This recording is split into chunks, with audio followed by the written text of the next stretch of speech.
नमस्कार दोस्तों, मैं निरंजन कुमार। आप देख रहे हो स्टूडेंट दुनिया ऑफिशियल यूट्यूब चैनल। दोस्तों, आज हमारे देश के प्रधानमंत्री नरेंद्र मोदी जी का जन्म दिवस है और एक तरफ हमारे देश के प्रधानमंत्री मोदी जी का जन्म दिवस है, दूसरी तरफ इस देश के युवा उनके जन्मदिन के दिन ही बेरोजगार दिवस मना रहे हैं। मैं जानना चाहता हूं कि आखिर हमारे देश के युवाओं के सामने ऐसी क्या मजबूरी आ गई कि देश के प्रधानमंत्री के जन्म दिवस के दिन ही देश में बेरोजगार दिवस मनाया जा रहा है और सोशल मीडिया पर ट्रेंड कर रहा है बेरोजगार दिवस।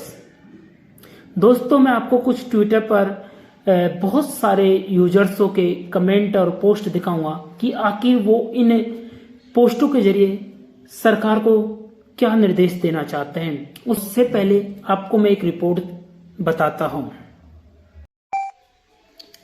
भारत में कई बड़े नेताओं के जन्मदिन पर उनके द्वारा किए गए विशिष्ट कार्य को याद करके मनाया जाता है, लेकिन क्या कारण है कि मौजूदा देश के प्रधानमंत्री नरेंद्र मोदी जी का जन्म दिवस केवल विपक्षी पार्टियां नहीं बल्कि गैर राजनीतिक युवा भी बेरोजगार दिवस के रूप में मनाने पर मजबूर हैं।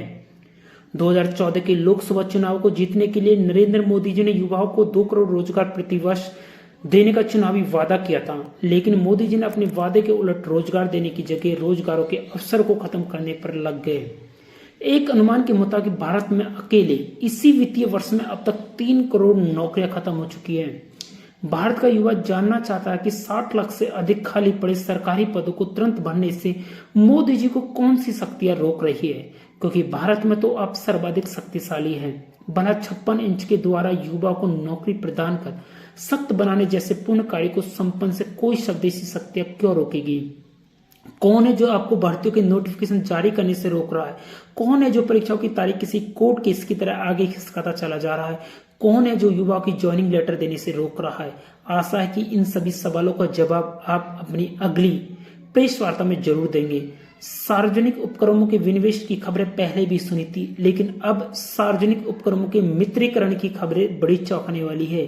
बोली लगने की प्रक्रिया शुरू होने से पहले ही पता होता है कि मोदी जी का कौन सा मित्र इस कंपनी को खरीदने वाला है। नई शुरू की गई जियो कंपनी, मोबाइल कंपनी जिसके एक विज्ञापन में आप भी थे, सालों से भारत को जोड़े चली आ रही है। बीएसएनएल को इस स्पर्धा में आसानी से पछाड़ देती है। एक तरफ नीति आयोग के सदस्य कहते हैं कि हमारे देश में बेरोजगारी को खत्म करना है तो निवेश को बढ़ाना पड़ेगा, परंतु सरकार को ये बताना चाहिए कि ऐसी क्या परिस्थितियां उत्पन्न हो रही है कि हमारे देश में कोई फोर्ड, जनरल मोटर जैसी कई उद्योगों के ऊपर ताले लग रहे हैं।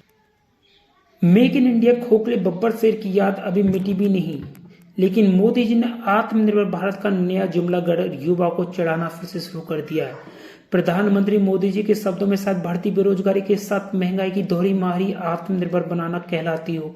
आप सब जानते हैं कि भारत के करोड़ों युवा इस कदर निराश है कि 17 सितंबर को देश के प्रधानमंत्री मोदी जी के जन्मदिन राष्ट्रीय बेरोजगार दिवस के रूप में मनाते हैं। सड़क से लेकर सोशल मीडिया पर टॉप ट्रेंड कर रहा है। इसका मकसद सिर्फ और सिर्फ मोदी सरकार के द्वारा लाई गई बेरोजगार जैसी मानव निर्मित महामारी को नजरअंदाज न कर सरकार को इसके प्रति संवेदनशील बनाना है। दोस्तों, मेरा उद्देश्य इस वीडियो को बनाना किसी पॉलिटिकल पार्टी या किसी राजनेता को ठेस पहुंचाना नहीं है। बस सोशल मीडिया पे जो ट्रेंड कर रहा था उस ट्रेंड करने का क्या कारण है, क्या तो दोस्तों ऐसी क्या मजबूरी है, और मजबूरी का सबसे बड़ा कारण, सबसे बड़ा एग्जाम्पल मैं आपको बताता हूं। रेलवे की वैकेंसी, आरआरबी एनटीपीसी 2019 के नोटिफिकेशन के बाद से आज तक 2020, 21, 22, 23 4 साल से ज्यादा हो चुके हैं। अब तक एक भी नोटिफिकेशन रेलवे का नहीं आया है। तो देश का युवा यही जानना चाहता है कि यदि आपको रेलवे में वैकेंसी नहीं निकालनी है तो आप ये बता दीजिए कि हम अब रेलवे में कोई भी वैकेंसी नहीं निकालेंगे, आप रेलवे की तैयारी करना बंद कर दीजिए। तो दोस्तों, देश के युवाओं के बीच एक रोष इसी बेरोजगारी को लेकर है और वो पिछले 3 से 4 साल से हमारे देश के प्रधानमंत्री मोदी जी का जन्म दिवस बेरोजगार दिवस के रूप में मना रहे हैं।